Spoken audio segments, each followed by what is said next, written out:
Hi friends, మా ఛానల్ని subscribe చేసుకోండి. మరిన్ని అప్డేట్స్ కోసం బెల్ ఐకాన్ని క్లిక్ చేయండి. Hi friends, welcome to my channel. Get ready. Boyapati cinema అంటే హీరో ఎంత hi friends, welcome to my channel. Get ready. Boyapati cinema అంటే హీరో ఎంత పవర్ఫుల్గా ఉంటారో ఆయన సినిమాలు చూస్తే తెలుస్తుంది. అలాంటి దర్శకుడికి అంతే పవర్ఫుల్ హీరో దొరికితే ఎలా ఉంటుంది? ఇక ఆ సినిమా అంచనాలకు ఆకాశమే హద్దు అనేలా ఉంటుంది. ఈ సంక్రాంతికి మెగా ఫ్యాన్స్ కు అలాంటి అద్భుతాన్ని చూపించడానికే వస్తున్నారు వినయ విధేయ రామ. ఇక డివివి దానయ్య నిర్మించిన ఈ cinema action packed mass entertainer గా వస్తుంది. సినిమా ఎలా ఉంటుంది అన్నది ట్రైలర్ లోనే చూపించారు.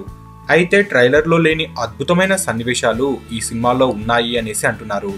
ఇక ఈ చిత్ర ఫస్ట్ హాఫ్ విషయానికి వస్తే కుటుంబ సన్నివేశాలతో చాలా సరదాగా సాగిపోతుందట.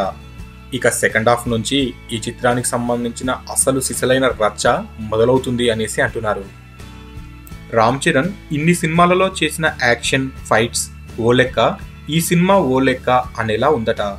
ముఖ్యంగా అజర్బైజాన్ లో వివేక్ ఓబరాయ్తో చేసే ఫైట్ ఈ సినిమాకే హైలైట్ అనేసి చెప్తున్నారు. ఆ ఫైట్ సీన్ సినిమాలో సెకండ్ హాఫ్ లో వస్తుందట. సినిమా రేంజ్ పెంచేలా ఆ ఫైట్ సీన్స్ ఉంటాయట. అంతేకాదు ఆ ఫైట్ మొత్తం మెగా ఫ్యాన్స్ అంతా సీట్లో కూర్చోవడం కష్టమే అంటున్నారు.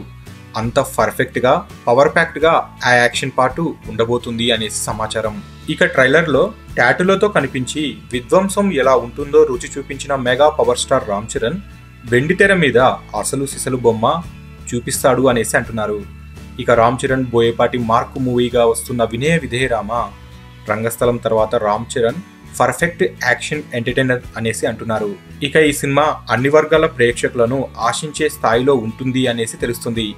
ఇక జనవరి 11న గ్రాండ్ గా రిలీజ్ కాబోతున్న ఈ చిత్రం బాక్సాఫీస్ వద్ద వసూళ్ల ప్రభంజనం సృష్టిస్తుంది అనేసి చెప్పవచ్చు. సో ఫ్రెండ్స్, మీకు ఈ వీడియో నచ్చితే లైక్ చేయండి, షేర్ చేయండి. మరిన్ని ఫిల్మ్ అప్డేట్స్ కోసం మన ఛానల్ని తప్పకుండా సబ్స్క్రైబ్ చేసుకోండి.